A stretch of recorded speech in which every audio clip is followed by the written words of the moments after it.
Da muna zaune ba ma yin wani sana'a haka, to zuwanta dai muka samu muna yin aiki da wannan inji da aka bamu. Da muna yi mu biyu, a ƙarshe dai sana'a tana buɗaɗa haka tana faɗaɗa, sai muka janyo wasu muke cin abinci da harka, har ma wasu mu su samu su ci, kamar iyayenmu da ƙanne haka zuwa iyalanmu. Idan masara ce muna iya yin buhu 70. I used to feel happy, and whenever I see my fellow women and the youths inside among them. The aims of this group is to reduce poverty among the women by saving and also by giving the loan as to the members, to the other members in developing their own business. If you can enter some houses here around here, most of them are doing poultry farming. Some of them are putting 15, 20 Thank you very much. chickens to train, and they will sell it. We also have been joined by the Executive Director of the Peasant Farmers Association of Ghana, Dr. Charles Nyaba, is at the back. I see you right there. But why are you hiding at the back? There are seats in front. Respectfully, please, if you can move forward. Thank you. Let's put our hands together for him. He needs motivation to move forward. Dr. Charles Nyaba, thank you. Thank you for coming. Thank you very much. For the success story and impact of Two Scale, how about Madam Edith Whitland, please? Let's put our hands together for her. She will share with us briefly a success story. Thank you very much. She's the reigning female national best farmer. Yes.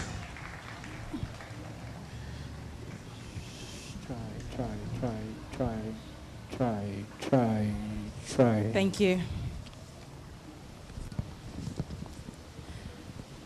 Dr. Omar Kamara, Dr. Buka Diagana, Director, Enabling Impact Programs, Strategic Partners and Donors, Development Partners, all protocol observed.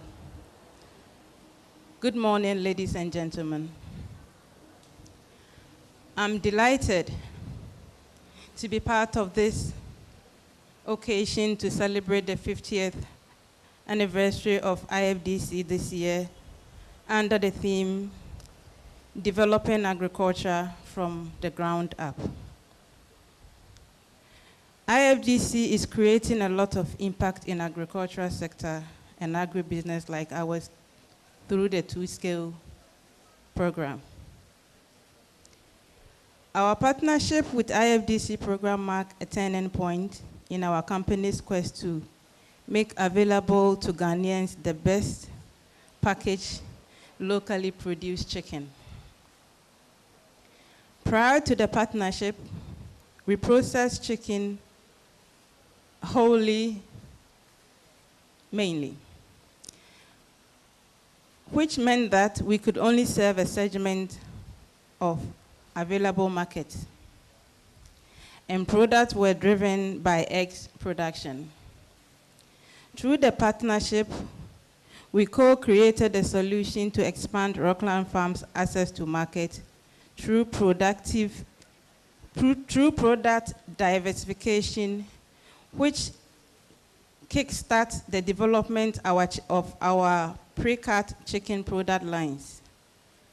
Aware of the challenges faced by those who attempted this feat earlier, our ambition plans look almost scary at the beginning. The commitment, determination, openness, innovation, and most of all, productivity and cooperation exhibited by the IFDC Two-Scale program team made our company today became the bedrock of our success in achieving our goals. From the humble processing capacity of a little above 200 birds a day, our processing capacity currently starts at 12,000 birds a week. Employing more than 200 youth in the rural areas, and women in addition to several thousands more along our production chain. Akoko Tasty, which is most popular local chicken brand on the market now, sold throughout commercial food distribution channels across the country, was birthed through the Rockland IFDC Partnership Program. I clearly remember our first meeting at Golden Tulip Hotel in Kumasi with one of your marketing guys, Kwame Pepim. I know he's not here today, but we are very grateful.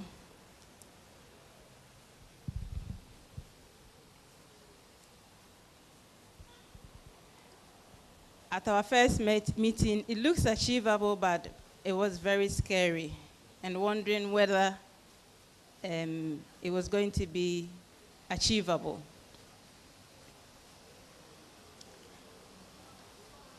But here we are today with our Akoko Tasty product, leading the way in making our local produce chicken more commercially viable through innovative thinking, constant improvement, and generous support from our partners. I'm delighted to know that our little efforts are contributing to the expansion of a larger local chicken market. Rockland Farms is not the only beneficiary of the company's forward march. Along with our success came the opportunities for other actors along the value chain, opening new fields for women and youth, who indeed form the backbone of our operations. Almost all the over 8,000 smallholder maize farmers that work in our supply chain of Rockland Farm outgrowers are females. The company provides them with ready market, training, support, and advice that help them to grow their business. Currently, about 200 of our outgrower groups within the supply chain also operate a village savings and loans, contributing more than 2 million Ghana cedis a year and lending among themselves.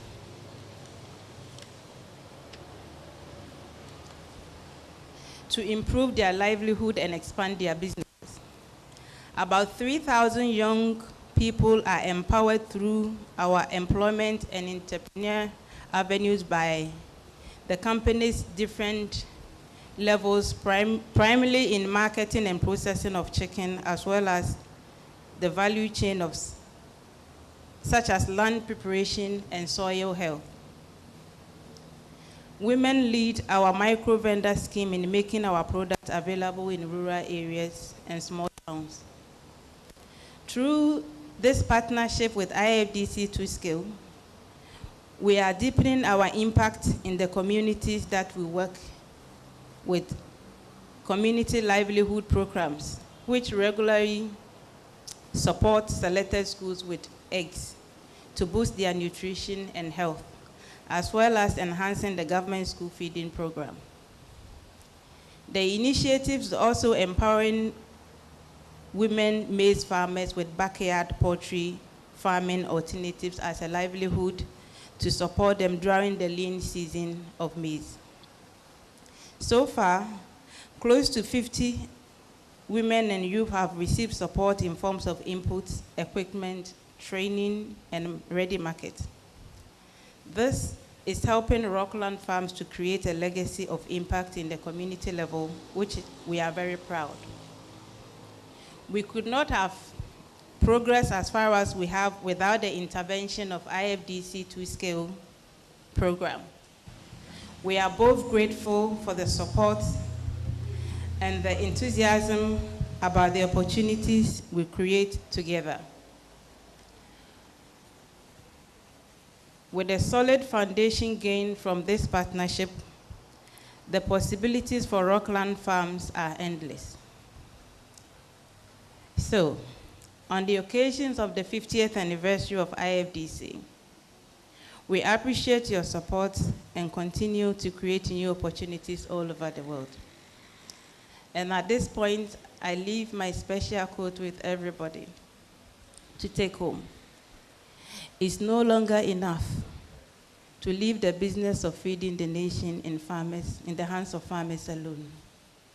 Every economic actor must get involved if we are to solve the hunger in 2050. Thank you.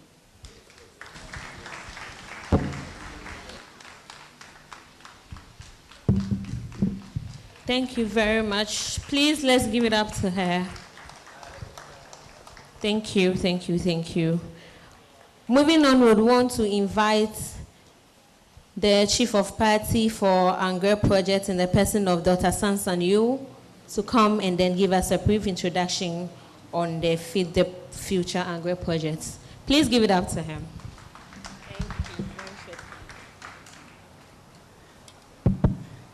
Good morning. With respect to the protocol, allow me to move straight ahead. My name is Sansan Yul. I'm agronomist, chief of party of Angre Project. With Angre, I'm taking you to the regional level, right? Angre stands for Enhancing Growth Through Regional Agricultural Input System. This is a USAID-funded project for the ECOWAS 15 countries plus Mauritania and Chad. Yes, it's true that currently ECOWAS region is like, if it was a flight, I would say we are in the turbulence zone, but I hope we will find a way to get out of this. So, Angre, what are we doing? Why? Our work seeks to improve food production and food security. This is our goal.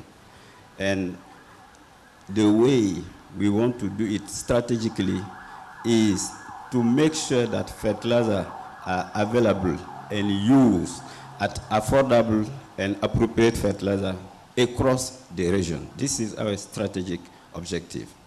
Now the team, we have roughly 20 staff, including 10 regular staff, intern, junior, young professional, consultant, and coaches. Among them, we have 6 female and 14 male. So this staff is based in 6 countries: Senegal, Cote d'Ivoire, Ghana, Togo, Benin, and Nigeria. So now I think one of the presenters shared with us some of the results of Angre, particularly the fertilizer and seed recommendation map is a tool we have released, we have developed and released to help across the region farmers increase the yield and agricultural productivity.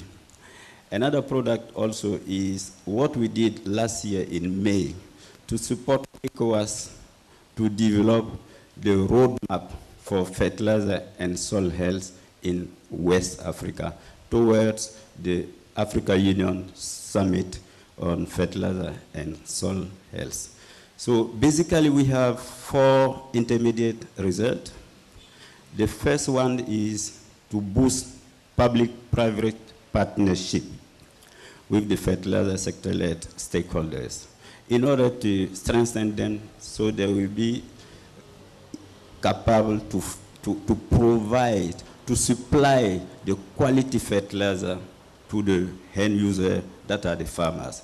So the intermediate result 1 is the supply side.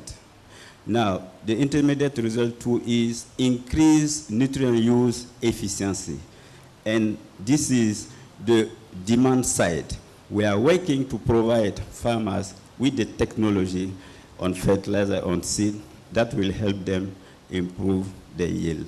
The third one is about policy, regulatory framework. Angre is supporting the region, like I said, in the harmonization of the regulatory framework. The fourth is data dissemination, knowledge dissemination, and this is a lesson learned from the crisis, the various crises, including the post-COVID, the increase of fertilizer costs, and the Ukraine war. We decided that we should put in place an early warning system on fertilizer in order to avoid, again, to have such a crisis. I think this is briefly what I want to say. I think there is a video that will show more product on Angre project. Thank you very much. Investing in the future by improving soil health was the theme of the high-level roundtable on fertilizer and soil health held on May the 30th and 31st, 2023 in Lomé, Togo.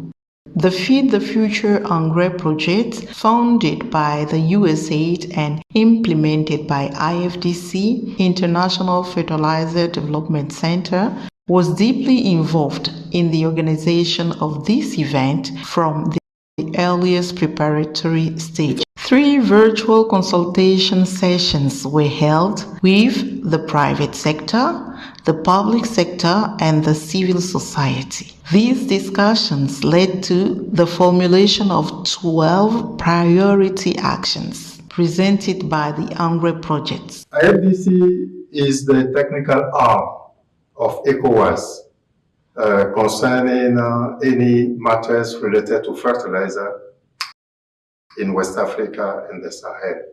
And particularly the Angre project plays a key role in the development of the Lomé Declaration on fertilizers and soil health for West Africa and the Sahel and its associated roadmap. The Angre team was involved in several panels to explain as experts why this roadmap, and we think that at the end of the day, really Angre team was supportive to the region. Through the Lomé Declaration, the heads of states present at the high-level roundtable adopted the roadmap. It is a key tool for reorganizing and harmonizing the fertilizer sector in West Africa and the Sahel.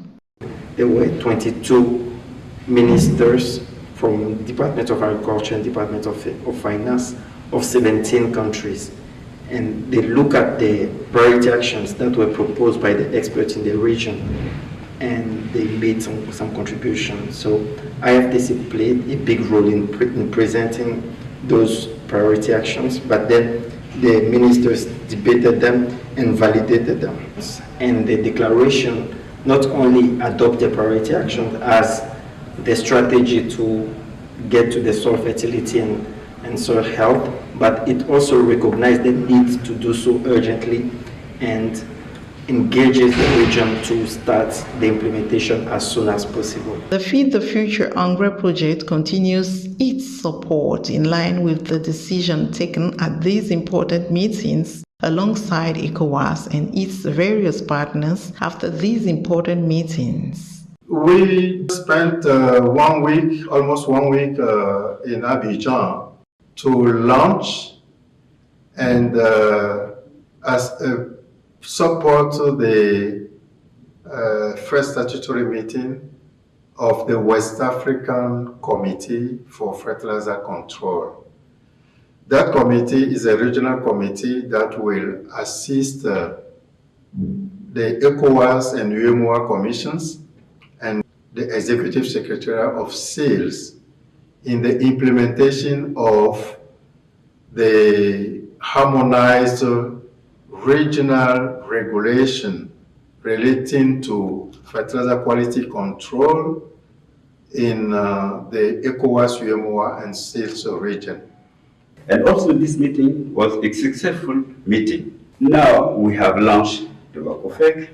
The first statutory meeting event was held, and at the end of the meeting, the members said that we should establish the executive secretary. Then IFDC and Angre team, of course, will continue the support to ECOWAS to establish this executive secretary. And also, the team will be involved to prepare next WACOFEC.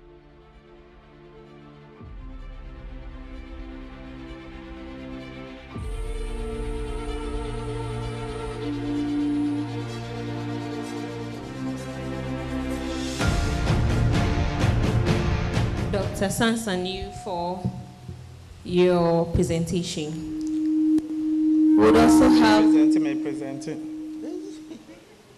We also have a short presentation from Africa Fertilizer representative in the person of Clement Donko Boateng. Please let's clap for him.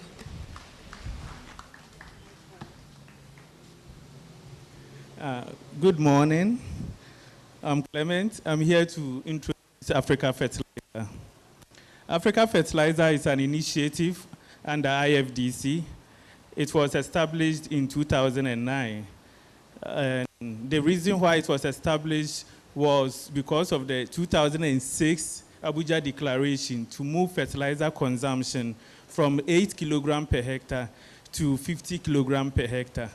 So currently, we are the leading provider of fertilizer data and information analysis in sub-Saharan Africa.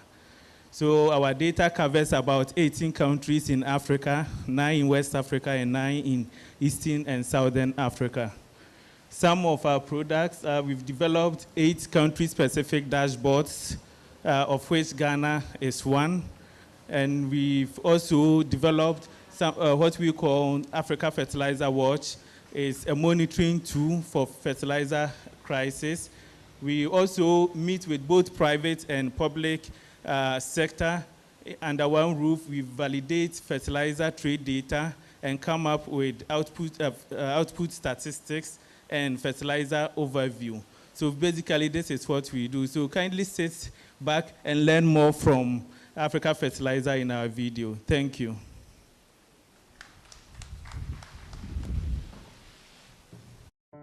On the 12th of June 2006, the African Union Special Summit of the Heads of State and Government was held, where a 12 resolution framework dubbed the Abuja Declaration on Fertilizers for an African Green Revolution was adopted. It sought to guide the sub-Saharan African countries on the measures to take to improve soil health and revolutionize farming by increasing sustainable fertilizer use. Given the strategic importance of fertilizer in achieving an African green revolution to end hunger, the Abuja Declaration resolved to increase the use of fertilizer from 8 kilograms per hectare to an average of at least 50 kilograms of nutrients per hectare by 2015. One of the success stories to emerge from the summit was the birth of Africa Fertilizer, an initiative of the International Fertilizer Development Center, IFDC. Africa Fertilizer began its operations in 2009. Since then, the initiative has been fostering and coordinating partnerships and data sharing mechanisms to provide information on 2 main areas. First, fertilizer statistics in production, trade, consumption, prices, production capacities, and use by crop. Second, fertilizer market intelligence, including fertilizer policies and regulations, subsidy programs, business and product directories, publications, and news.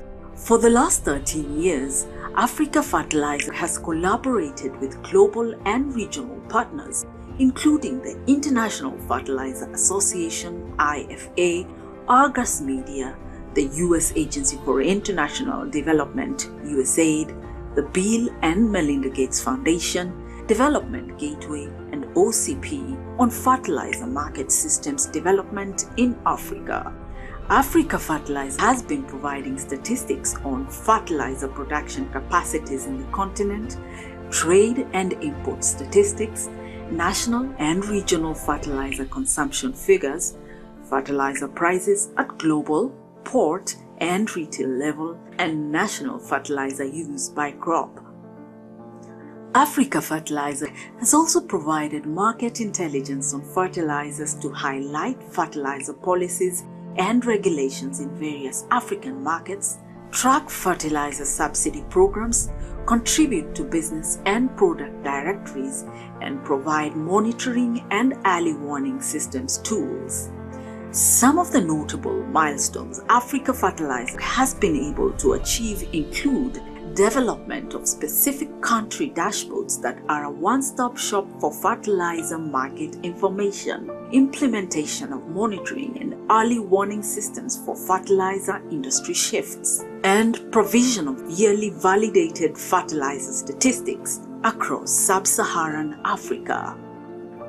Africa Fertilizer data has been featured at high-level decision-making programs under the United Nations Global Crisis Response Group to inform fertilizer allocations in West Africa, the World Food Programme to advise member states on available inventories for sourcing into African markets, and the World Bank reallocating available fertilizer stocks to the most at-risk countries in Africa for the next season. To reflect our work that now stretches beyond our website, while we may have a new look, our commitment to supporting data-driven decisions for African food systems remains as strong as ever. Join us. Together, we can help make the right policy and business decisions to feed the soils that feed Africa's people. Thank you very much, Africa Fertilizer. Thank you very much.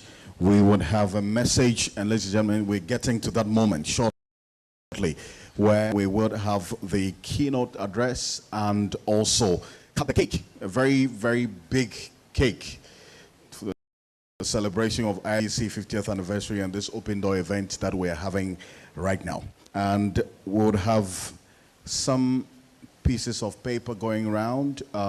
It has a QR code on it. Those of you who can access or use the QR code to access the survey, there's a survey that I would crave your indulgence to make some time to fill about this event we're having today. If you're not able to do that, we'll send you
léegi nag biñ dundal suuf ñëwee bi ma ko waxee biñ ñëwee biñ ma ko expliqué ñu jox ma jiw waaye dama ñëw rek def tuuti ma ne ah ñii daal seen programme bi man béy ta defoo engrais xaw ma. National service person who intend and retained. I have a number of students who are working here, and then they are also supporting the research of a number of our graduate students. Just last 2 weeks, we graduated 3 of them because IFDC was generous enough to support their thesis writing. I'm very, very glad that we have this partnership. And when I was listening to the University of Cape Coast partnership, I said, why did you skip the stone throw people? You have to explain that to us. Did we do anything wrong? Okay.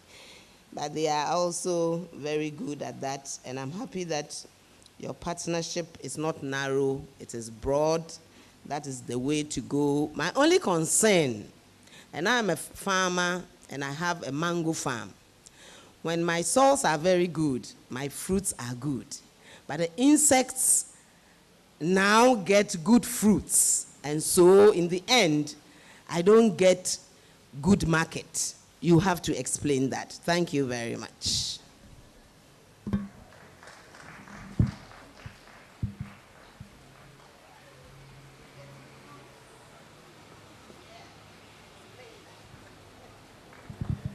Mine, oh mine. Professor indeed. Let's put our hands together for her. She left us with a question. Who's going to answer this for 10 marks? Why the insects, you get good fruits, but the insects also have a good meal in the good fruit. So what do? There's an answer. Yes. Oh, you get a big portion of the cake. Who's going to answer that for us? Who? Madam? Oh, yes. I understand you have an answer. Oh, great. Please. Yes. If you can kindly rise and thank you. Let's put our hands together for him. He's going to give us an answer. Thank you very much. I think the answer would be biopesticides. No chemical pesticide. I would go for biopesticide to save the environment. Well, guess what? She says she's tried it. She's tried it. It didn't work. Then the insects, they have stubborn power. They are like Shatawale. You know? Anyway, forgive me. I hope there's no Shatafan here. Anyway. Oh, you are. That's why they like your fruits. Yes. Look, please. This is a very thought-provoking question. Comes at the time we are talking of soil health. I'm very much grateful, Prof, for such a question. The problem can be categorized into two: below challenges and above ground challenges. Below ground, based on when the soil is healthy, we have organic compounds which are produced in the soil the plant takes to build resistance against pests and diseases. Let me end there. You can read further.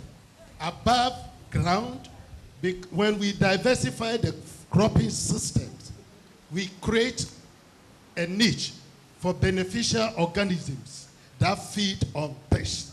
But our present to food production is purely monocropping, and this gives a promotion to development of pests and diseases. So until we change our approach to food production, which is above system designing, and below, which is the topic of today, we will still face this problem. Thank you. Thank you. Fantastic. Above system design, not monocropping as we've been doing. Thank you. It settles this. Great. Thank you. Please, let's put our hands together for all the contributors. Thank you. Yes, you have your answer now. Please. Okay, thank you very much. We'll move on to invite Dr. Kwejo J.C. Santo, Senior Lecturer in Agronomy at UNE. He's also a research lead for Ferrari program at UNE and also for OCP Ghana at UNE. Kindly help me welcome Dr. Kwejo J.C. Santo to give a brief presentation.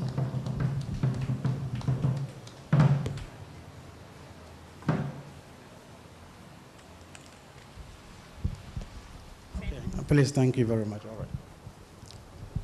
right. Please, good day, my beloved family. In the first place, we thank the Almighty God for bringing us safely. I also want to thank the management of IFDC for giving us the opportunity to also collaborate with them. Greetings from University of Energy and Natural Resources. We started collaborating with IFDC Ghana in 2021. So we went through 2022 to 2023. And basically, we were working with them on this filari program. And the main test crops were maize, rice, and soya beans. We all know that most farmers in Doma, Ahinkro, and its environs are poultry farmers. So when we talk about maize and soya beans, and occasionally even rice, then it means a lot to them. So when we started this particular project with IFDC, the farmers there were very happy because the trials were both on station and on farm. And in both cases, we intensively involved the farmers, right from land preparation to harvesting. And the observation we made was that the farmers really appreciated the outcome of their trials. In that, at a point in time, we had over 6 tons per hectare for maize. Comparing this to the farmers' yields, which in most cases is around 1.2, 1.3 tons per hectare. So it was a very great move. Now, what happened was that these farmers started developing interests in agriculture. We know that of late, in our senior high schools and even the universities, the numbers of students reading agriculture are always reducing for no explained reasons. So because of this, some of them started encouraging their children to read agriculture at UNL. And I can say for sure that the enrollment for agriculture in our university is now shooting up gradually. And apart from that, when it comes to the main research work, when it comes to the 4 R's of nutrient application and management, farmers don't know much about it. But because we involve them fully in our activities, they started appreciating it. To the extent that sometimes some of these farmers will come to some of us in the university on fertilizer matters. So we visit their fields to educate them. Sometimes we even organize field days and training for them at the university level. When it comes to plant population per land area, it's a very major issue in crop production, especially in maize production. Farmers don't follow the recommended plant spacing in most cases. And we've been able to achieve this in those experimental areas. Now, it got to a time that they were asking much about our sources of seed for the trials. And we told them that we got some from Sari. So they started falling on us for sourcing these planting materials from reliable sources. So I discussed that with our dean and our vice chancellor, and it gave us the opportunity to go into seed maize production in that area, so we could be the main producer and supplier of seed maize for the maize farmers in that area. Another good thing about the program is that some MPhil students were also put on it. And because of the in-time payment of funds, these students were able to complete their programs of study within 2 years. And we even went to the extent of putting some of our diploma and BSc students on the project. And now it has aroused their interest in research so much that when you talk about field trials, they really appreciate it. And even students who don't read agriculture have started coming to our experimental fields to assist us. I don't want to take so much of your time, so I will pause. Now, back to the question our professor asked. I want to give some explanations shortly.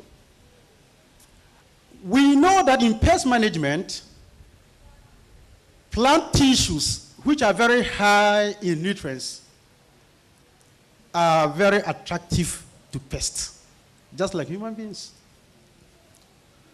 So the moment we try to enrich the soils with nutrients, obviously these nutrients will also be embedded in our plant tissues, because we know that nature's law of return says that whatever has come from the soil must, one way or the other, go back to the soil. And it continues to operate. So in order to partially tackle this matter, then we make sure that the soil is very rich in potassium, which will give it some sort of resistance against these insect attacks. Then we also try as much as possible to ensure good farm hygiene or sanitation. And I believe when that is done, together with other measures, things will be very vibrant for us. Thank you very much for your attention. Thank you very much. Thank you, Dr. Santo, for this. I would want to say thank you to all who were able to share their success stories with us. Without much ado, I would want to invite Dr. Umu Kamara and Dr. Boka Diagana. But before they come, I would want to help us know them more. So Dr. Umu Kamara, who currently holds the position of Vice President of Programs, joined IFDC in the year 2005 and most recently serves as the Regional Director of North and West Africa. Dr. Kamara has more than 20 years of experience in agricultural economics. She previously served as IFDC Senior Portfolio Manager for the region, Senior Economist seconded to the African Union Commission, and Country Representative to Ethiopia. Dr. Boka Diagana has over 30 years of technical expertise in agricultural policy, technological transfer and value chain development, and project management. Since 2014, he has supported IFDC to successfully acquire over $25 million in new program funding in Mali, Niger, Senegal, and the Economic Community of West African States, ECOWAS region. And the IFDC's West Africa Fertilizer Program and the Angre project, Dr. Boka analyzed fertilizer subsidy programs in 8 West African countries and led the development of regional guidelines to improve current programs. From 2017 to date, he has led IFDC assistance to the government of Niger to develop and implement a fertilizer sector reform plan. He supported the development and successful implementation of the $6 million USAID-funded Mali FDP and MD projects from 2014 to 2019. As a policy economist for IFDC's 23 million euros Netherlands-funded MIR Plus project, which was from 2009 to 2013. He worked on promoting urea deep placements, UDP, technology in Burkina, Mali, and Senegal, and updating fertilizer recommendations. He also holds a PhD in agricultural economics from Michigan State University. Please kindly help me with the help of the cultural group as we welcome these two personalities, Dr. Umu Kamara and Dr. Boka Diagana, to give us the keynote address. Thank you.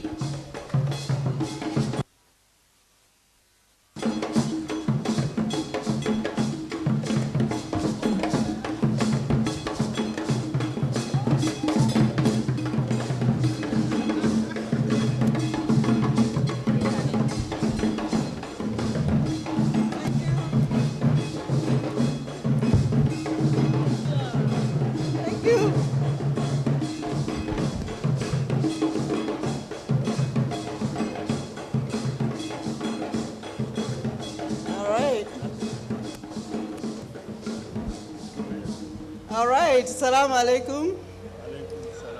we can get used to this type of VIP entrance. Well, thank you for coming here today, and thank you for sharing your experience with us. Thank you for celebrating 50-year anniversary with us. So I was to give the keynote address, but as you have heard the introduction, I cannot beat our doyen, Dr. Bokar Diagana. So I just wanted to give him the floor to give you the keynote address, and also take this opportunity to thank him for all the immense work he has done for IFDC. He continues to do for IFDC. And he's happy this year. He's dressing up every day of the week because he's retiring this year. But we're not going to let him go far. So please join me in welcoming Dr. Bokar Diagana. Thank you, Umu. Assalamu alaikum. If I stand to the protocol and to the previous intervention, I would have only one word to say: thanks for your attention. Because everything has been said already. Everything has been said. But allow me to deviate a bit from the agenda, while still remaining relevant, because there were some initial interventions that really struck me. And as a director of the Enabling Impact Department, I could not resist coming back to some of the words that were said here about IFDC impact. If you recall, Michael Owusu was here talking about MOFA. He's been a long time partner. He talked about the impact of IFDC is reforming the fertilizer subsidy program just by using two elements. Two elements, that's what he said. Reducing the sack and branding the sack, the weight of the sack and branding. And that made significant impact because it prevented smuggling of around 10,000 metric tons of fertilizer through to neighboring countries. Those two elements are part of a recipe of 13 ingredients that we developed, as they are called guiding principle for reforming fertilizer subsidy program in West Africa. I led that work. Michael Owusu was the representative of Ghana. We review program in different countries, came up with some solution and captured them into principle that were applied. And those are, I mean, you cannot see a more visible impact of the application of just two principles that made that different. And we can see that, I mean, the work that we have done in Niger for completely reforming the fertilizer sector reform, it was based on that. It involved a complete revamping of the fertilizer program. And you could see also some other impact that we've made across the region. If I take the region, in 2010, under the MIR Plus project, if you look at the West Africa region, in terms of regulation, it was a vacuum, almost a vacuum. I was here when ECOWAS brought a consultant from India, Dr. Moyatsi, and he was touring all of the member states to see the status of law on fertilizer. Almost few countries had fertilizer law. Ghana was one of them, but most of them didn't have that. But ECOWAS wanted to have a regional and harmonized framework for regional legislation on fertilizer. And that's when it started, through those projects, through the West Africa Fertilizer Program that was led by our former country director, Dr. Kofi Debra, my doyen. And it went on to Angre to have this regional guideline, to have this, the different framework, regulatory framework that is now valid in all around it. So we went from a vacuum to now something, a regional framework that is working. Even countries that do not have their own law can use that regional legislation to care for fertilizer. And I could go on and on. AFO just was mentioned as the premier source of fertilizer statistics in sub-Saharan Africa. And this is, very illustrative of the kind of work that we have been doing and that have helped stakeholders really improve the condition under which fertilizer is being produced, traded, used, and the impact that it would make on agriculture productivity. Now, let me go back to my keynote speech. It's with great pleasure that I welcome you all today into this significant agriculture event hosted by the International Fertilizer Development Center here in Accra. Today we gather as a community committed to building valuable partnership and collaboration, advancing sound agriculture practices, fostering proven innovation, and ensuring sustainable growth of agriculture to promote food security that will benefit millions of vulnerable people in Ghana. Ladies and gentlemen, first and foremost, I want to extend my heartfelt gratitude to each one of you from far and near for making time to be present here today. Your participation underscores your unwavering dedication to the agriculture sector and your commitment to driving positive change in the sector in Ghana. I also want to extend our welcome to our esteemed partners, government officials, representatives from the private sector, farmers, researchers, members of the civil society who play a pivotal role in shaping the future of agriculture in Ghana. We are all conversant with the challenges confronting agriculture value chain actors, especially the smallholder farmer. At the global level, climate changes continue to worsen. Global political and economic crises plague agriculture value chain. At the regional level, we can mention, just to name a few, lack of appropriate technologies, expensive but yet low quality agriculture input, lack of synergies, and valuable collaboration. However, with these challenges lie opportunities for innovation, collaboration, and progress. It is imperative that we harness the collective expertise and resources of all of our global and national partners, including the private sector and farmers, to address these challenges effectively. Distinguished ladies and gentlemen, at IFDC, we are dedicated to promoting relevant technologies, soil fertility management, crop productivity, agriculture value chain, market information system, and supportive policies on both private and public sector development in the agriculture sector. We use strong partnership to provide solutions and make our expertise available to advance the agriculture value chain everywhere we work. In addition, we are deeply committed to supporting the agriculture transformation agenda in Ghana and across the continent. Our mission is rooted in empowering farmers, enhancing soil fertility, promoting sustainable agriculture practice, and ensuring food security for all.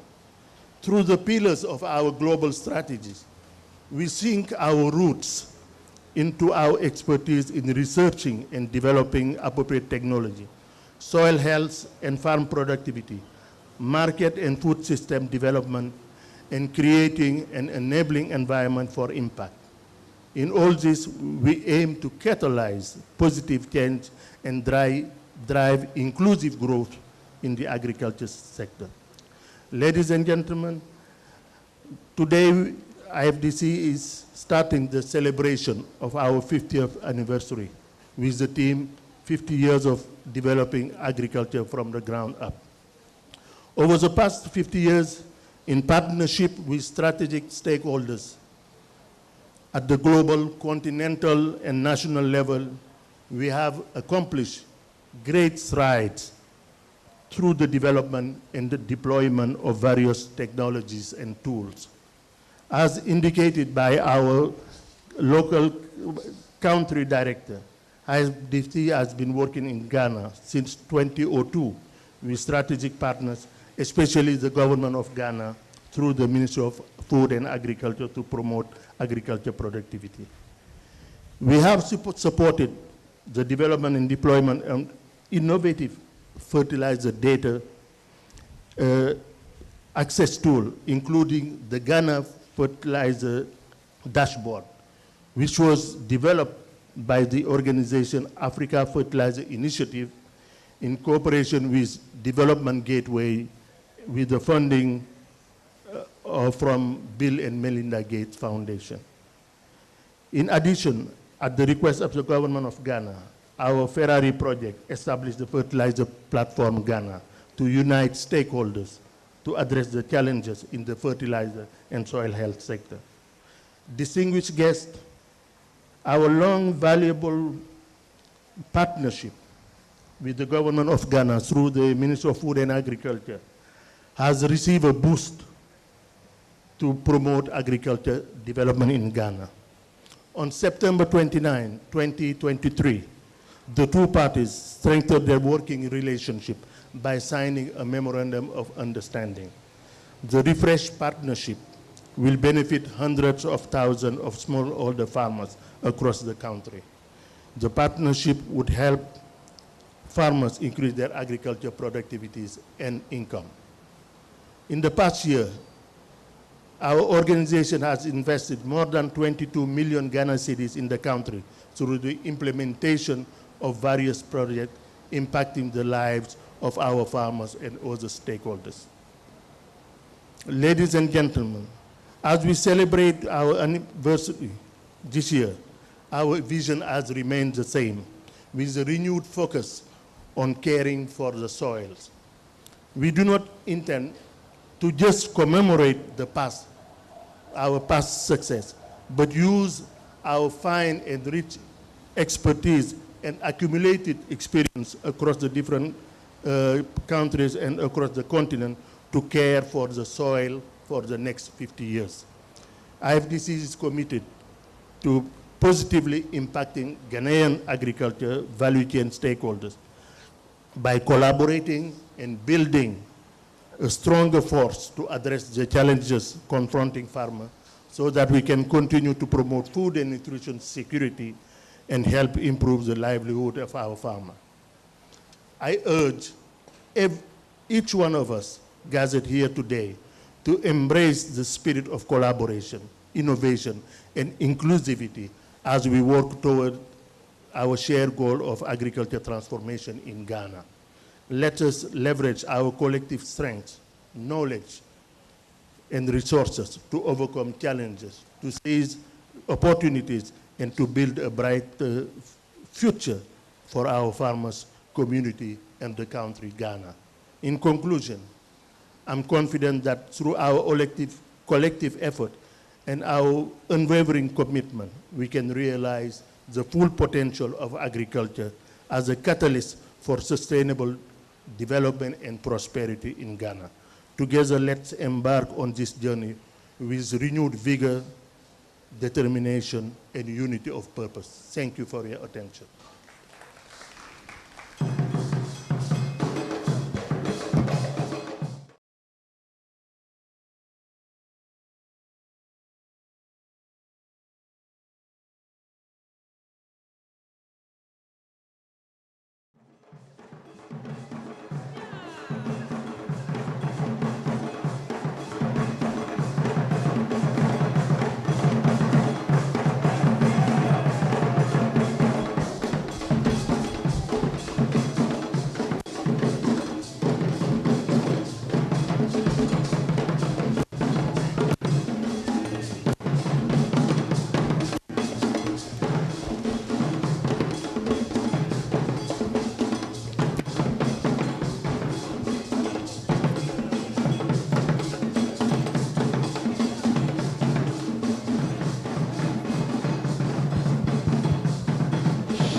Sure.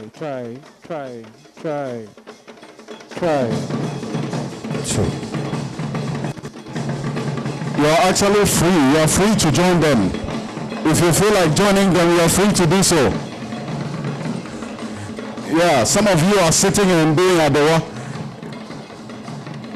Yeah. Oh, come forward, come forward.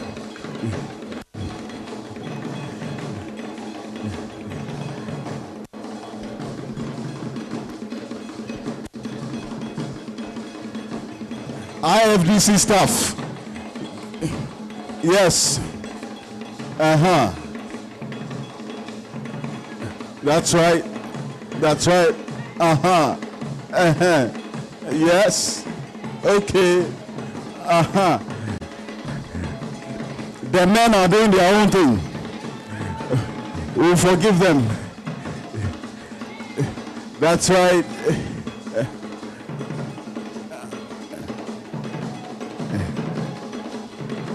Judith. Hey. Uh-huh. Neko, neba, neko, neba, neko, neba. Uh-huh. Uh-huh. Uh-huh. Uh-huh.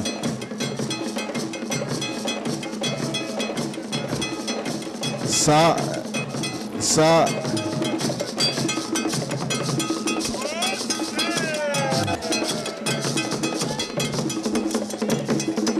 Uh-huh. Uh-huh. That's right.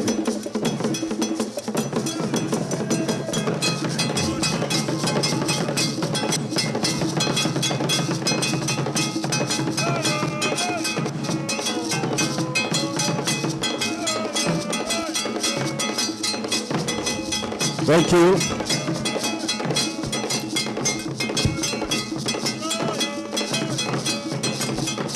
Thank you very much.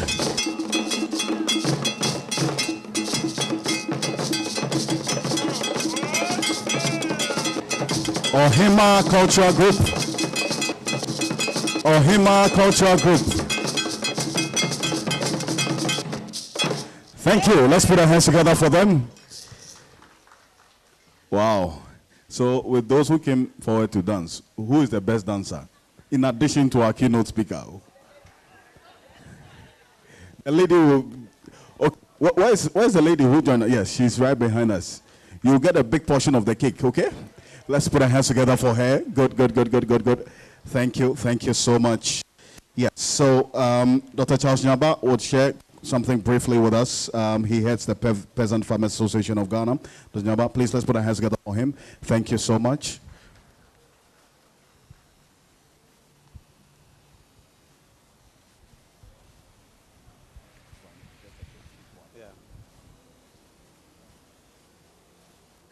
Good afternoon. Let me also stand on existing protocols to send greetings from the members of Peasant Farmers to IFDC.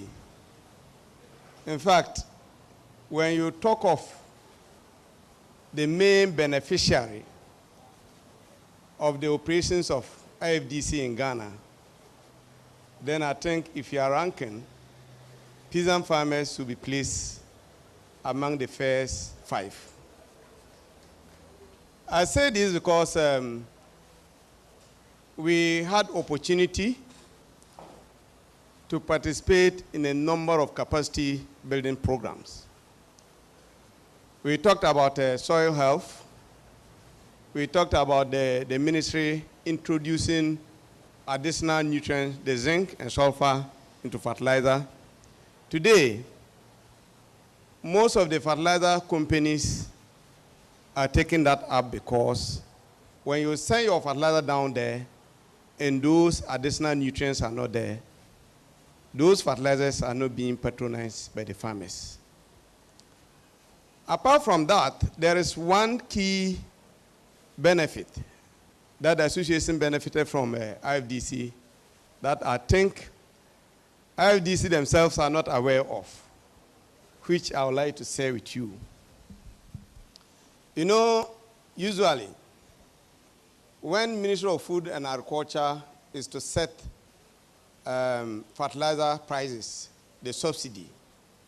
They do price negotiation, they do fertilizer price build-up. I had opportunity of engaging top policymakers in that conversation. The price build-up that was compiled and the component that the ministry intend to actually subsidize for farmers. I spoke to staff of IFDC to understand the price builder, so I had my own information about the whole thing. So when we started the engagement and then they started putting up the price build-up, I provided a contrary data. That they said, Betchas, where do you get this data from? I never told them the source of the data. But that information actually changed the conversation. And we were able to negotiate for better subsidies for the farmer. Hadn't been the use of fertilizer desk board, which I got the information through IFDC, that wouldn't have been possible. The association is also a key partner and a member of the fertilizer platform that was formed. And through the platform, we had a series of engagement, and we've been able to make contribution to a number of government policies concerning fertilizer in the country. I want to acknowledge that and to thank IFDC, and that as we go forward after 50 years, we stand to present ourselves for further collaboration and to also make use of whatever innovations that we will be bringing to smallholder farmers. I wish you all the best and we'll continue to work with you. Thank you. Thank you very much, Dr. Charles Nyaba. We would now go straight to the panel conversation. It's a very brief one. Right afterwards, we would have the group picture. I would kindly urge that we make some time for the group picture because it's going to be a memorial for a day like this in the coming years. So the theme for the panel discussion is on the role of the public-private partnerships in improving soil health in Ghana. And we'll have the moderator introduced, yes? We have the moderator in the person of Mr. Kido Kwasi.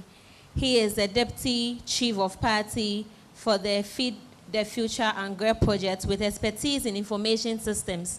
He has a broad understanding of business, public-private partnerships, and extensive experience in the fertilizer sector of West Africa, having worked with OCP Africa. Without much ado, kindly help me welcome the moderator for the panel discussion, Kido Kwasi. Thank you, Kido. Let's put our hands together for Kido. And the panel members who are going to be making up the panel for this conversation, Dr. Kofi Debra is an agricultural economist, agribusiness professional, project management practitioner with 32 years experience in international agricultural development. He serves as country representative for IFDC in Ghana, with responsibilities of developing and maintaining senior level government, donor, development partner, and private sector relationships within the agriculture and trade sectors of the country. Dr. Kofi Debra, let's put our hands together for Dr. Debra. We also have Dr. Sansan Yu, who is an agronomist and the Chief of Party for the Feed the Future and GRER project. Prior to joining the ANGRE project, he successfully held positions including program coordinator and ISFM specialist in the USAID C4CP project between 2014 to 2018, as well as IFDC country representative for Burkina Faso during the same period. Kindly help me welcome Dr. Sansan Yu. Thank you. Dr. William Azola holds a PhD in economics from the University of Sheikh Anta Diop, Senegal. He doubles as an agriculture and climate change economist, and doctor has in-depth knowledge in policy analysis and socio-economic research. Currently, he is the economist and also heads the economics at the IFDC Ferrari, Ghana, with high expertise in data analysis. Dr. William Azola. Yes. Amongst the panel members, we have Nana Aisha Mohammed, who is the country manager and project implementation lead for West Africa for the African Fertilizer and Agribusiness Partnership, AFAP. Nana Aisha has good experience in the fields of agriculture, education, health, and other social development experience, leading the implementation of projects and programs with organizations like SEND West Africa, USAID, Oxfam, Trust Africa, and IBP. You're welcome, Nana Aisha. Good. Finally, Edith Whitland, Mrs. CEO, Rockland Farms Limited, a successful integrated poultry company in Ghana. She is well known for her support for women, her advocacy for the youth, and many other things we've talked about as well, and the reigning national female best farmer for 2023. Let's put our hands together as we welcome her once more.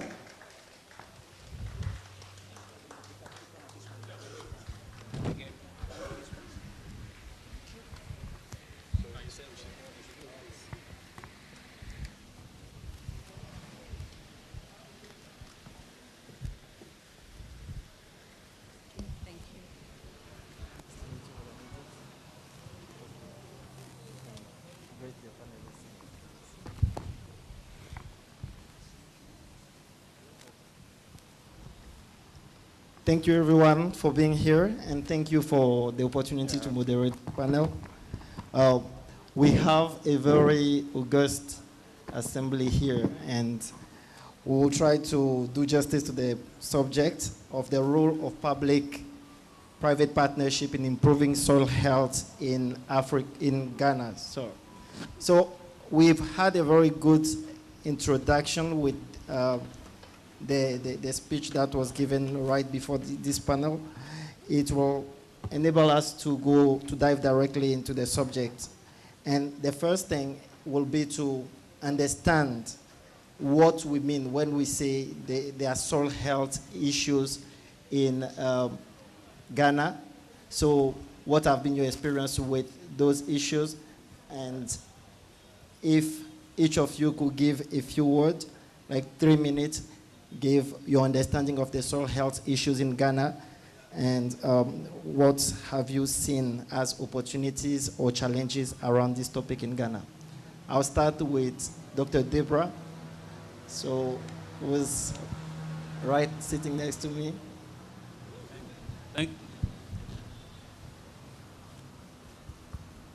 Thank you very much. It is very important to get an understanding of what soil health means.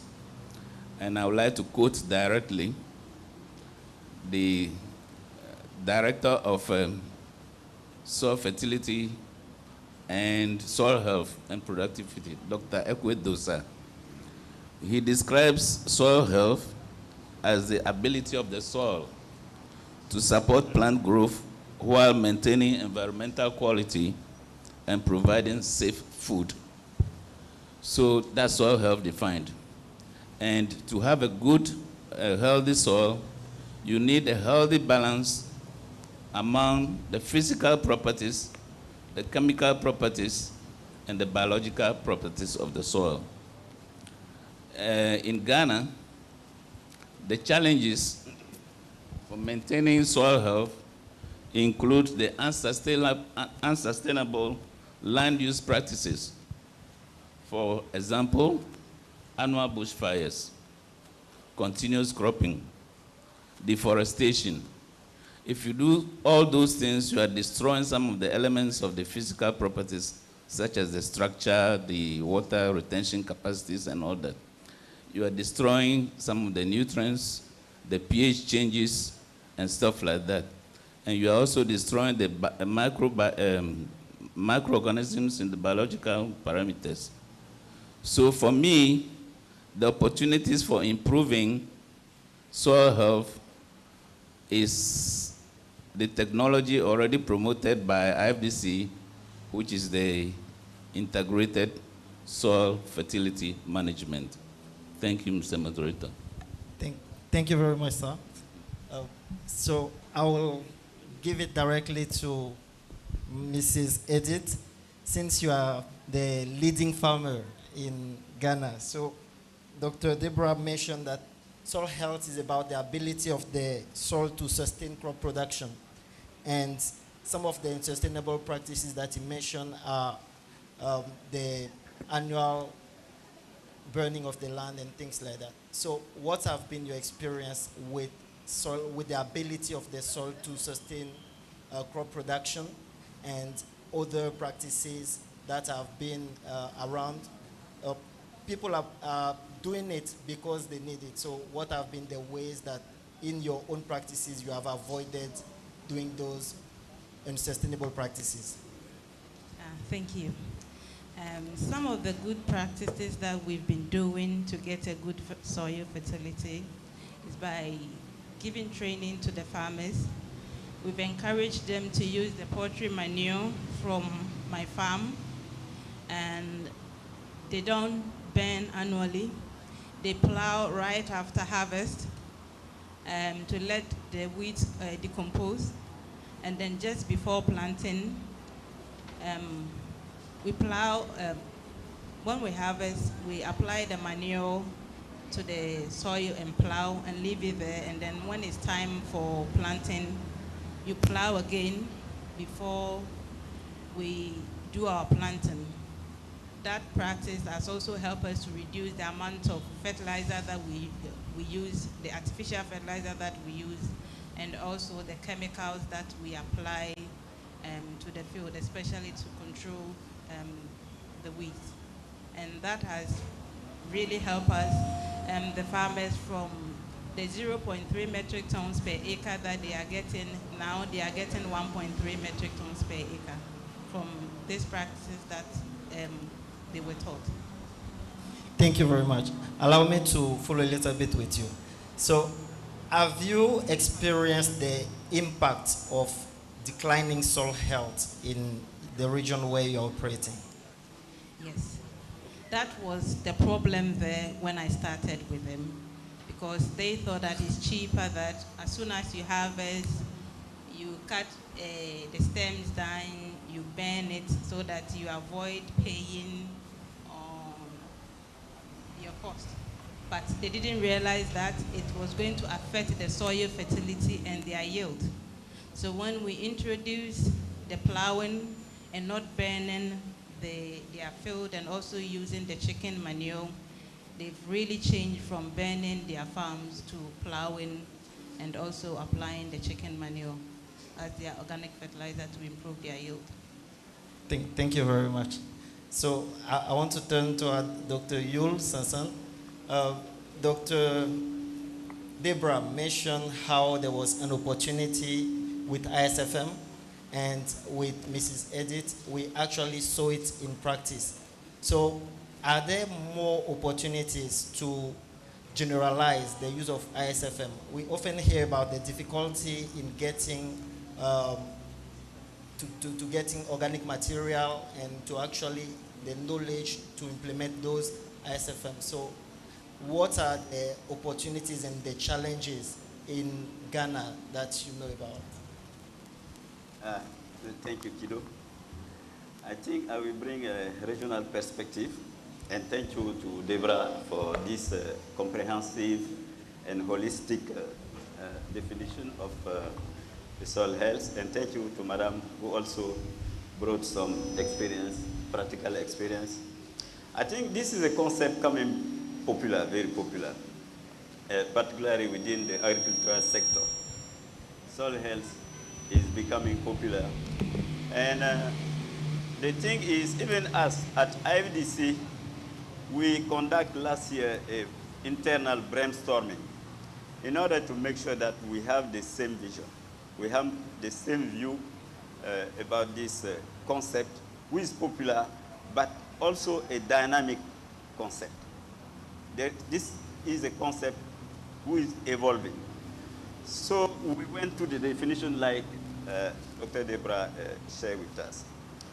In terms of opportunity, I will say, let's say we do have a lot. For instance, we know that now the fertilizer and soil health is on the agenda, the political agenda. So this is really a strong opportunity. for the politician to enable the environment. So soil health will be really adopted.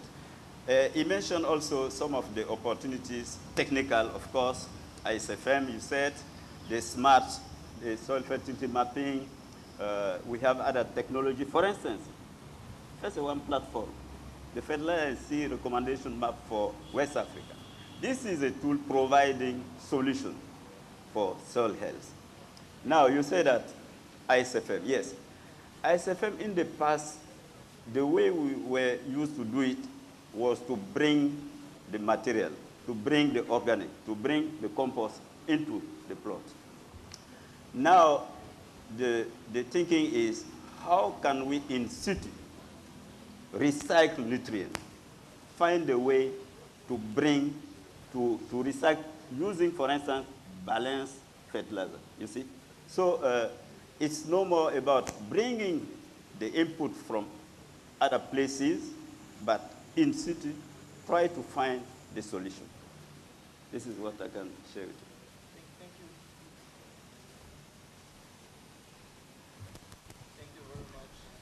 Thank you. Thank you. Thank you very much, Dr. Yul. I want to quickly go to William. And my question for you, William, is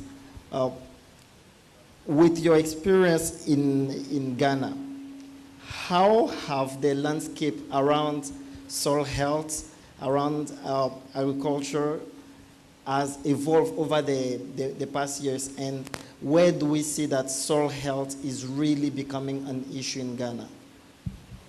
Okay, thanks, Kido, for giving me the opportunity to speak on this important matter that is becoming more or less a global issue, soil health. Before I answer your question, let me also add to the business opportunities, the opportunities in the improving soil health. Currently, for a country like Ghana, the fertilizer use efficiencies are very low. And so this creates an opportunity for us to improve the fertilizer use efficiency, and that will actually improve the food security level of the country. So what is most important is for us to design business models or business cases for us to improve the fertilizer use efficiencies of the farmers.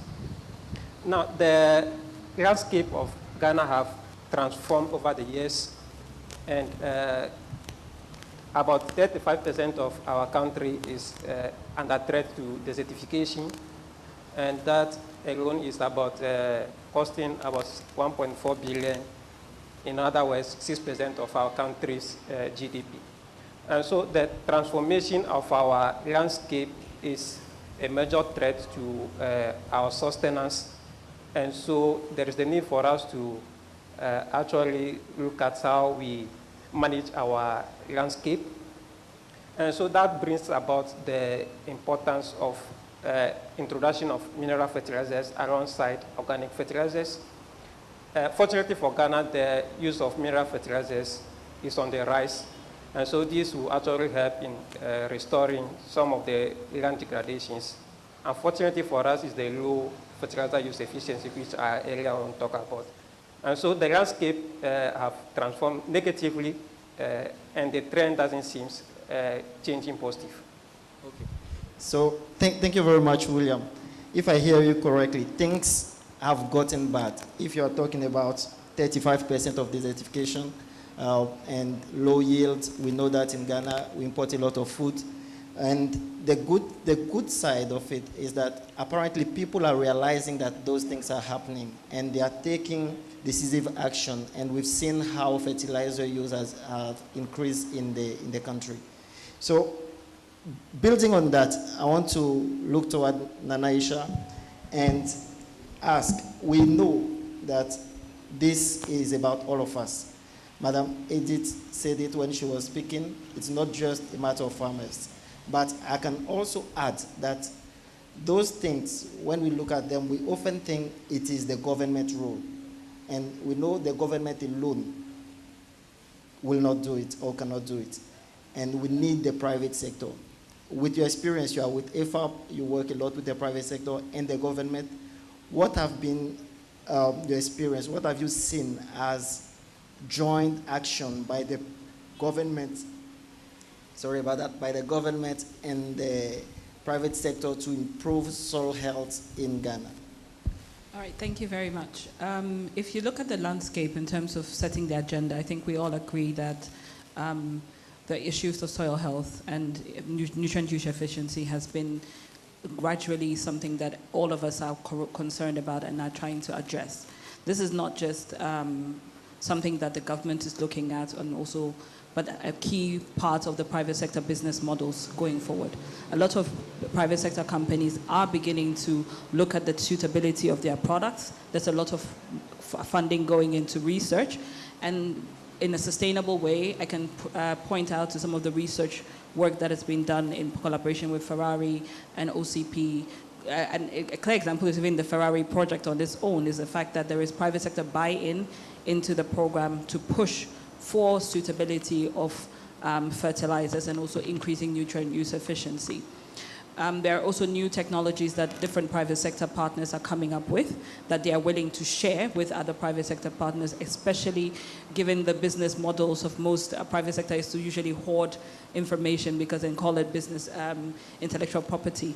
But when it comes to these kinds of innovations and technology around soil health and nutrient use efficiency, we are seeing a lot of collaboration and a lot of buy-in and alignment within private sector companies that are looking at pushing this agenda. A clear example is the Soil Health Summit. On the side of the Soil Health Summit is private sector partners coming together to actually discuss where they fit in and how they can support the rollout of the declaration on its own. That, for me, is a clear indication of the willingness and the buy-in, the buy-in of private sector to push this approach. If we continue the way we are going, we would end up with quite a lot of challenges, not just for farmers, but even for their own bottom lines, which is usually how private sector business people think about these kinds of inputs.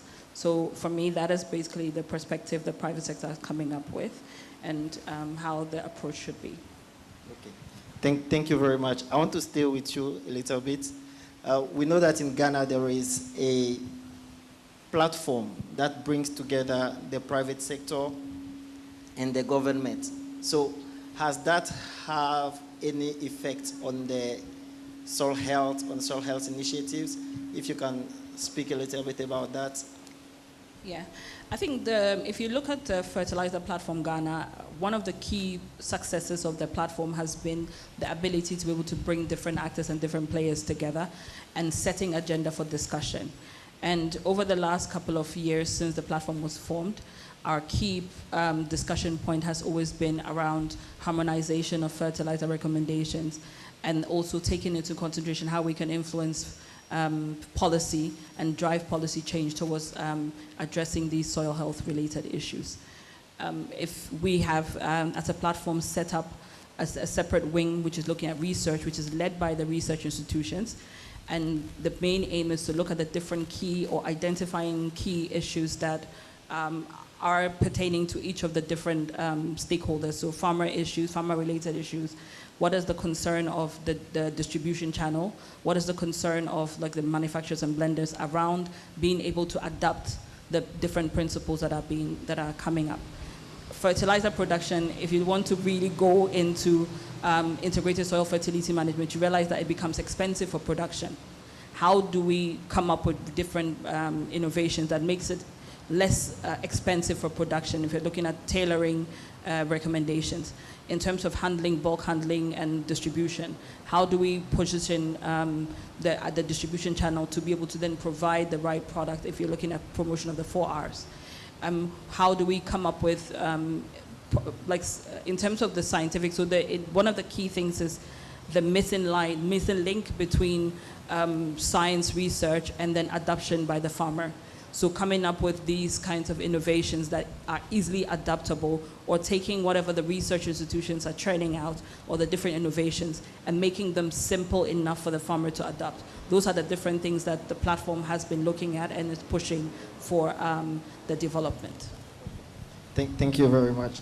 So I know Dr. Debra was really at the beginning of the platform, and he has the whole of the history. When we look at the things, first, the fact that it is now a reality, the platform, and Nanaisha talks about harmonizing of recommendation, addressing policy challenges, and promoting new technologies to make sure that farmers get the best. Is this really what the platform was set out to do in the concept, and can it do more towards soil health? Thank you very much. I'm very proud to have been able to contribute to setting the base for the platform, in the sense that we did capacity training of people who are very important to agricultural development, the input dealers and the farmers. In 2004, when I came to Ghana for the Ghana IFDC program, Mr. Saaku Wumpuni, please stand up. Clap for him. He was just a tabletop input dealer. 20 years now down the road, I can't even imagine how many distributors and how much money he has made. So that's a good base for IFDC to build on. Same here for the farmers. The farmer organizations, we organize them, build their capacities. We had the APFOC, which is the Apex Farmers Organization, and Dr. Nyamba's Peasant Farmers Association, which is really the advocate for farmers now, is there. So if you have the organized input dealers and the organized farmers, it is important that they talk to each other on a platform such as this. And this is what I'm very happy about. I think IFDC has kept those partners we started with and have even increased them for the benefit of agricultural development. And I congratulate you, Umo. Thank you very much.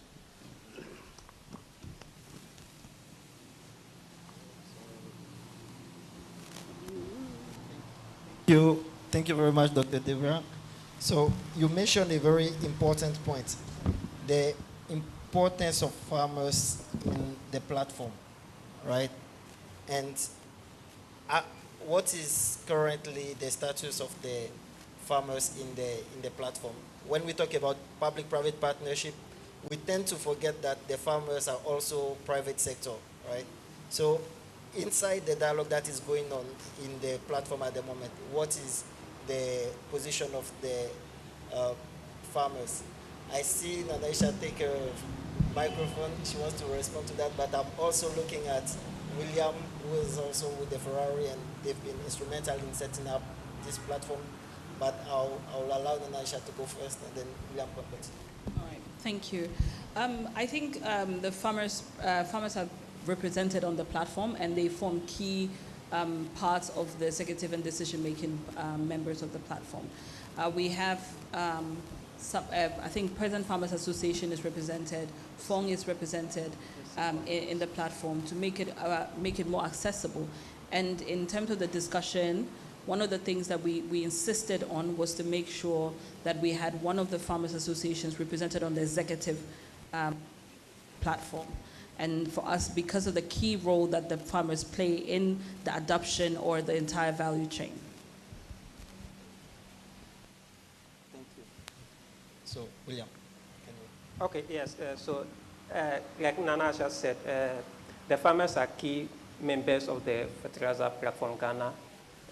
Because they are the downstream players, most of our and feedbacks come from them. So sometimes farmers complain about the quality of the input and so Fertilizer Platform Ghana provides the opportunity for the farmer groups, which are made up of the Peasant Farmers Association. We have the seed company members, the seed groups.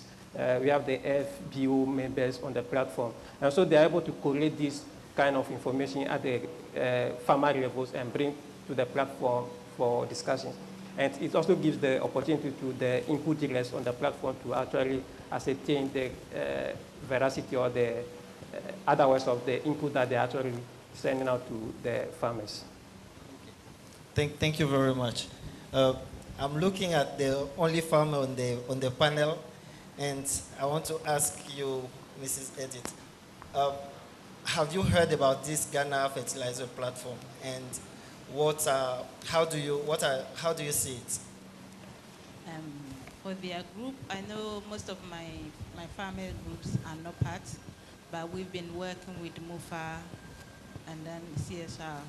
Those are the people that we've been working for. But for their group, I'm not part, but from here, I'll make sure that I'll get in touch with them to bring my farmers on board for us to also benefit from the research and the data that they have available. Thank you very much. This is a very good matching we've made. It can be a success story already for this panel discussion. Thank you. Okay, I want to take this conversation to a different angle. We touched on it a little bit, and I want us to come back to it, about the innovation, the technologies that are around that can benefit farmers and that can benefit soil health. I will start with Dr. Yul, who mentioned the FESA worm.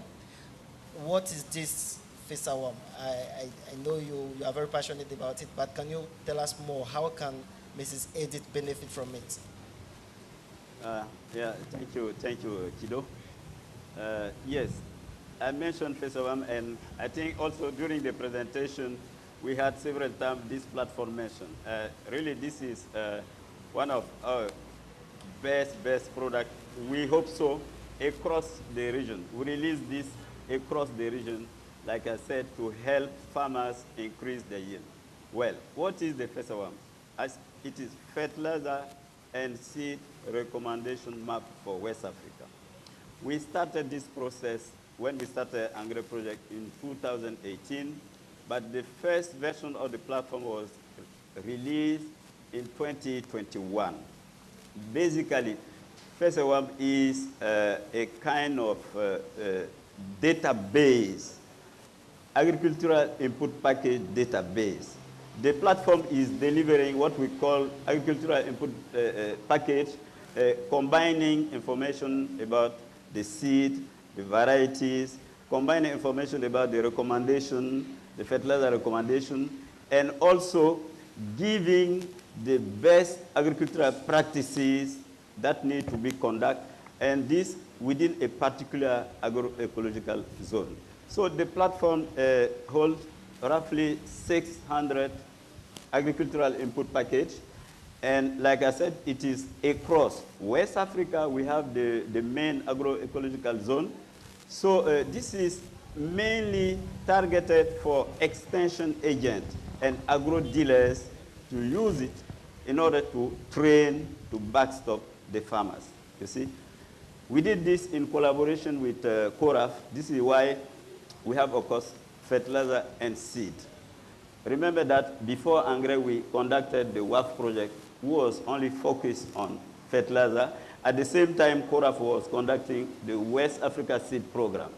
Then the next project generation, USAID recommended that we put the effort together in order to provide farmers across the region with such tool. And I think really, yes, this is an ongoing process still, because we had the first version in 2021, like I said.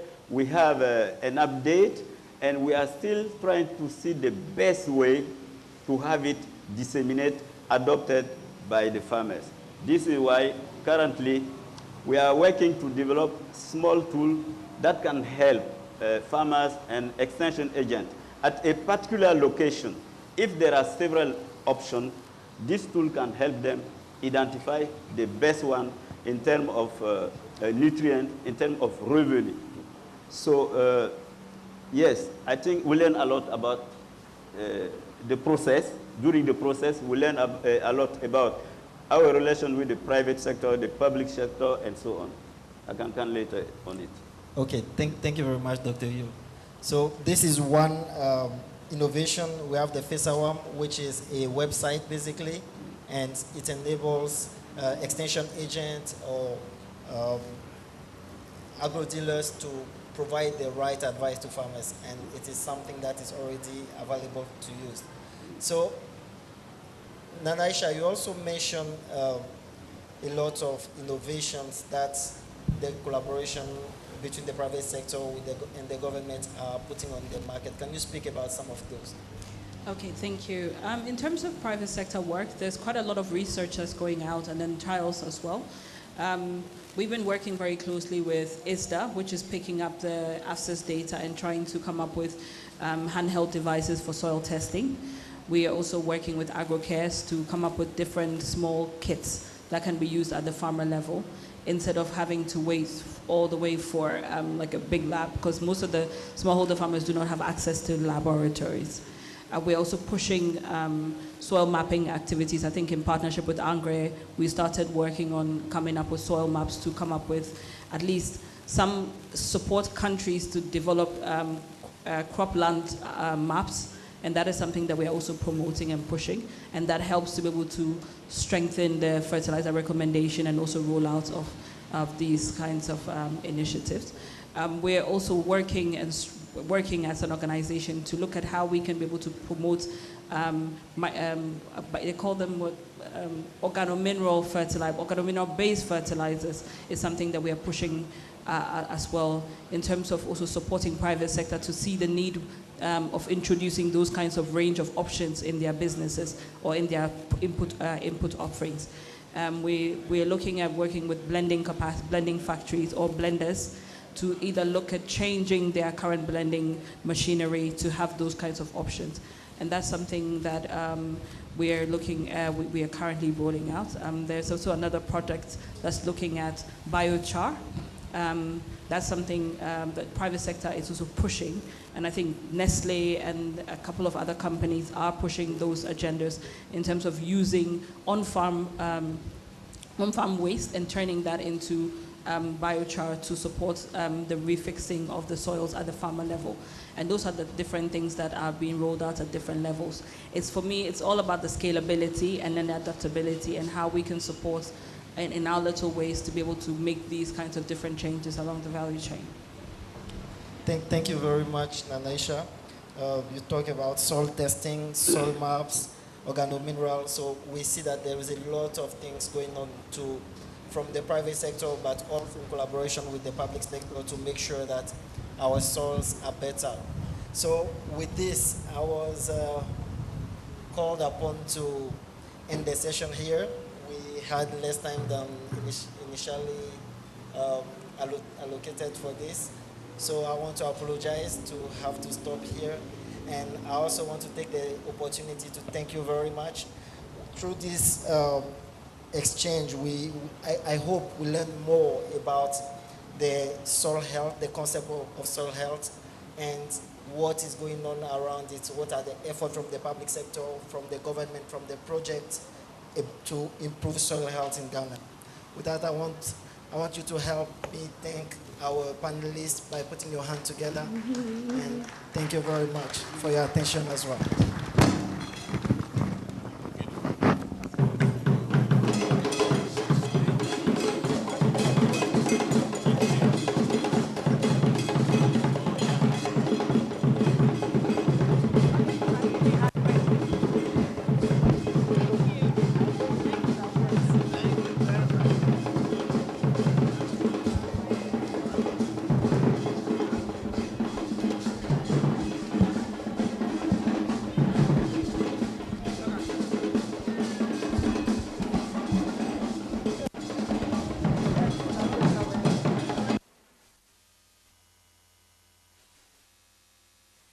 Wow.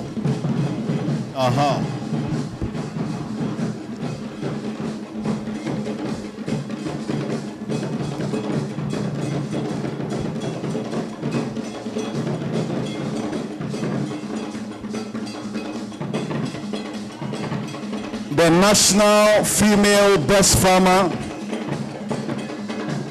is the national female best dancer, as discovered this afternoon. Wow. Aduwa Papebi. That's right. Hey.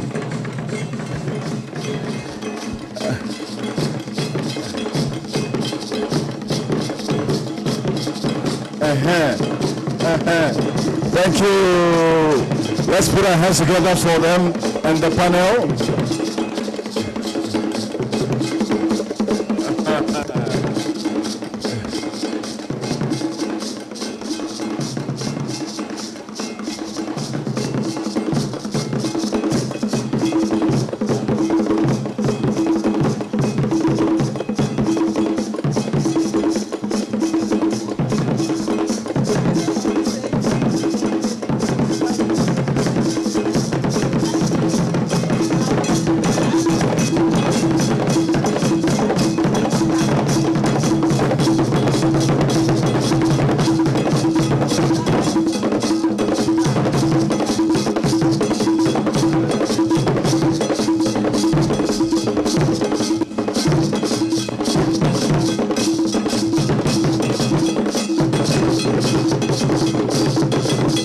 Thank you very much.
Cultural group, thank you very much for getting some people to dance for the first time in a long while. But Edith, what was they throwing about? What were you throwing to them? What's the meaning of the dance? This is kete. It's not Adowa, it's kete. Right? I see. There's a meaning to it. What were you throwing?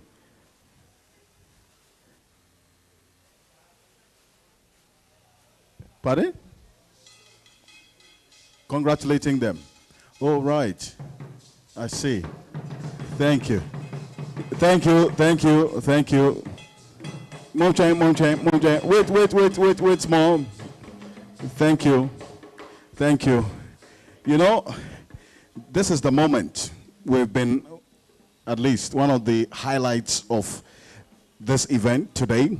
And before we usher in this grand, gigantic cake to celebrate our 50 years of delivering agriculture through all the private partnerships that we've had, we'd want to have James. James, give a quick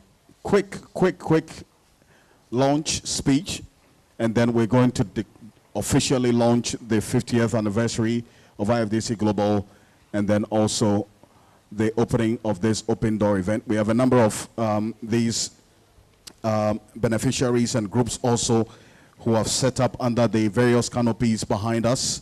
We, if you make the time to, and I'll kindly ask that you make the time right after this to visit Angre.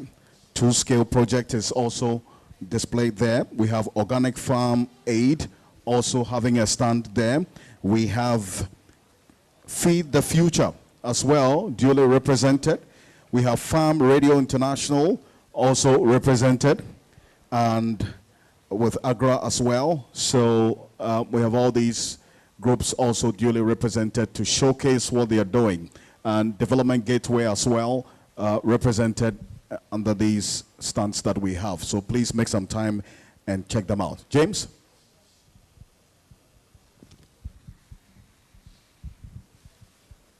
All right, yes, for the long anticipated event, thank you for those who have stayed around. You will be rewarded with large portions, as my colleague says. So, yes, I just wanted to say that this is the official launching of IFDC's 50th anniversary activities.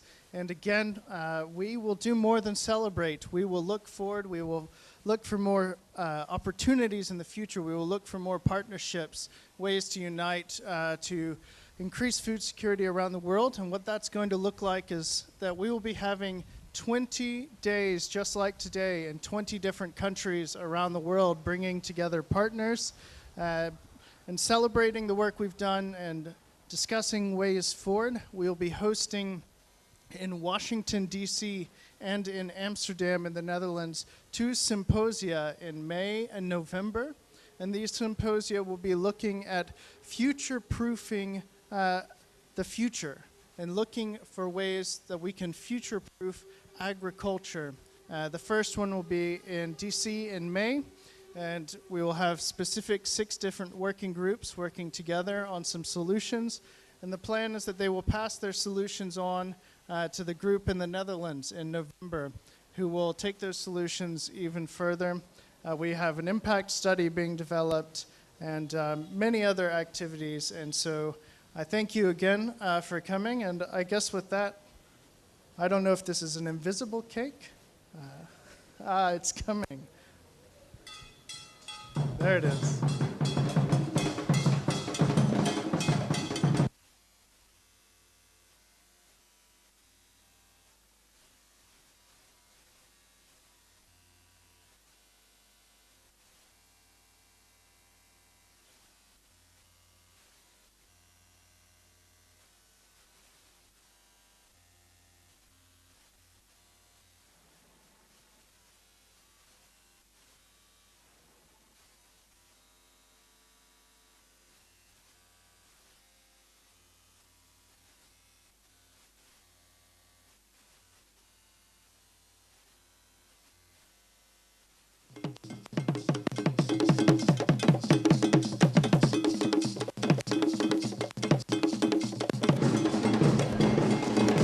Wow.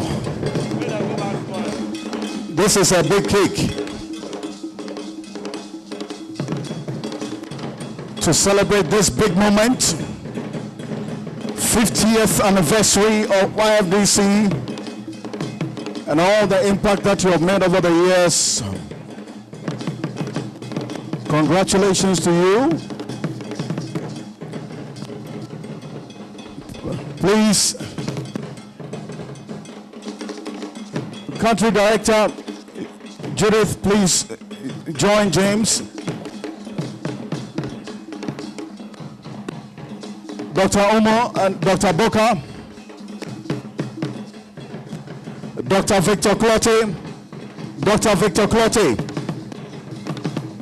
Dr. Victor Clotte, please.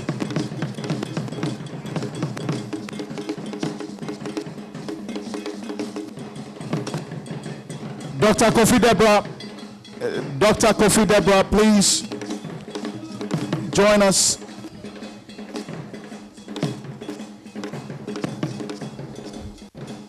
Dr. Umo, Dr. Boka, USAID, any representative from USAID?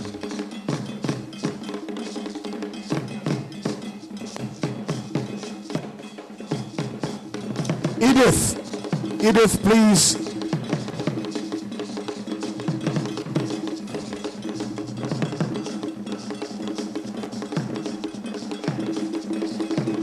Anywhere from USAID? Dr. Yu, please.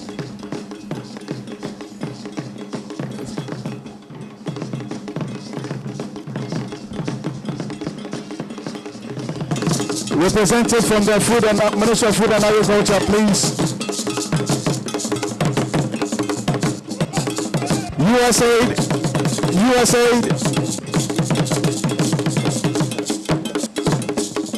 Thank you very much.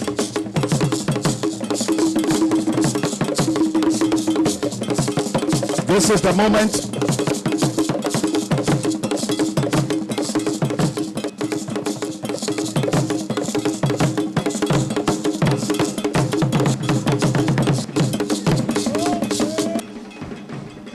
Wonderful.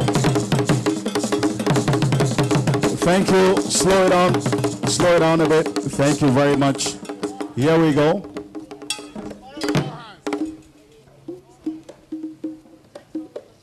If you could speak into the microphone for us. Yeah, here we go. Yeah, okay, there we go. Yes, surrounded by our partners, we move into the future and we cut this cake. Hip, hip, hip. Hip, hip, hip. Hip, hip, hip. Hip, hip, hip. Thank you. There's fire on the mountain. Yeah. Okay. Thank you very much. Thank you, guys. Thank you so much. Let's put our hands together for them. Thank you. 50 years IFDC. Everybody will get a portion of the cake. And the IFDC staff, please make some time, go behind and take a picture as well. IFDC staff, while we bring this event to a close. If Kukua Ghani is here, Kukua, with a vote of thanks. Here we go. Yeah, let Kukua do this. Yes, Kukua, thank you very much.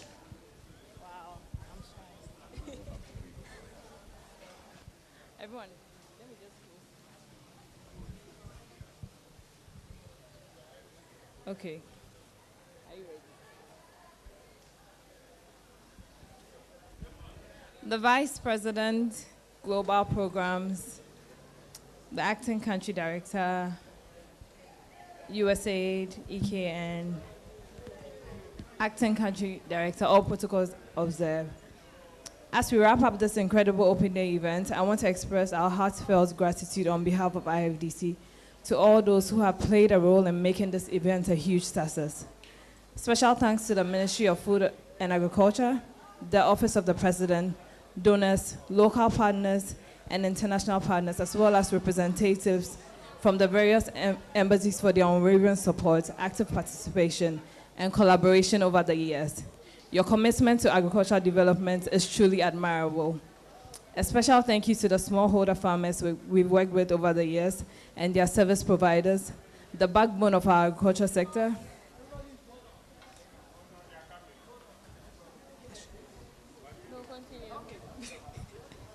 Wow. Let them finish.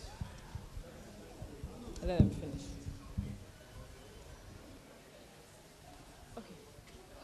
Okay. Our heartfelt thanks to the IFDC Ghana team, led by the Acting Country Director, for their dedication and hard work in organizing this event. Your effort in showcasing IFDC's innovative technologies and achievements has been instrumental in enhancing our visibility and in fostering new partnerships. Lastly, we extend our gratitude to the media for covering this event and helping us spread the word about IFDC's mission and impact. Your role in raising awareness about our long-standing existence and mission in soil health is much appreciated. As we conclude, let us carry forward the momentum generated during the Open Door event. Together, we are poised to create a more sustainable, productive, and profitable agriculture sector in Ghana and across the world. Thank you all for sharing in our vision and for being part of the journey towards agricultural transformation. Thank you. Thank you, thank you, thank you.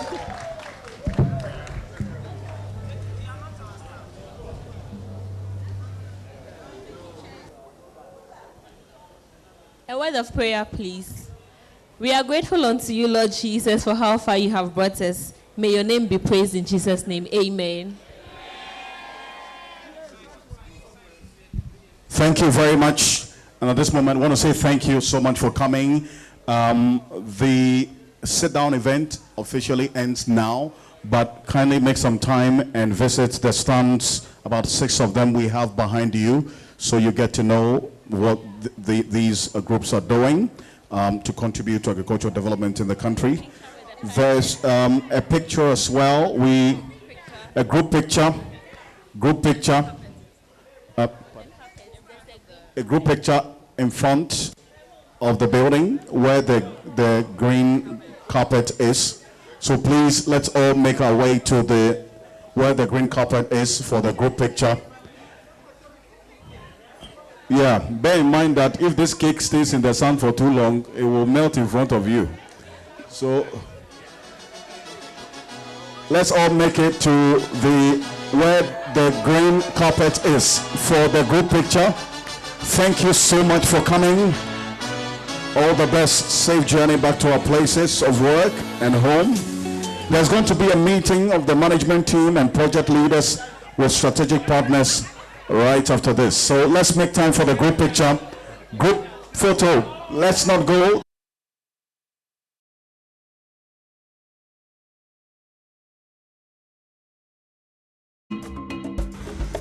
Before establishing a permanent office in Ghana, in 2002, the International Fertilizer Development Center, IFDC's first activity on the African continent, took place in Ghana in 1976, when they trained the Ghana Fertilizer Company and helped it prepare for and receive the first shipment of bulk fertilizer at the Tema port.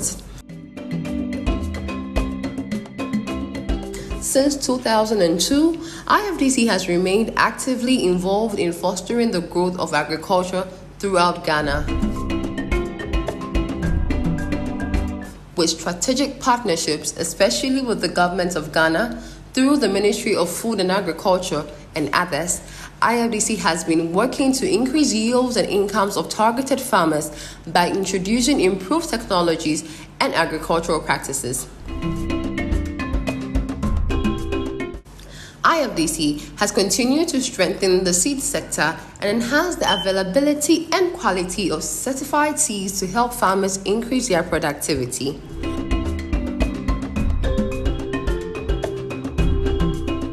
In addition, IFDC's work in Ghana includes improving soil health and water management through innovative solutions and empowering women and youth to participate in agribusiness opportunities, supporting policy reforms and stakeholder platforms.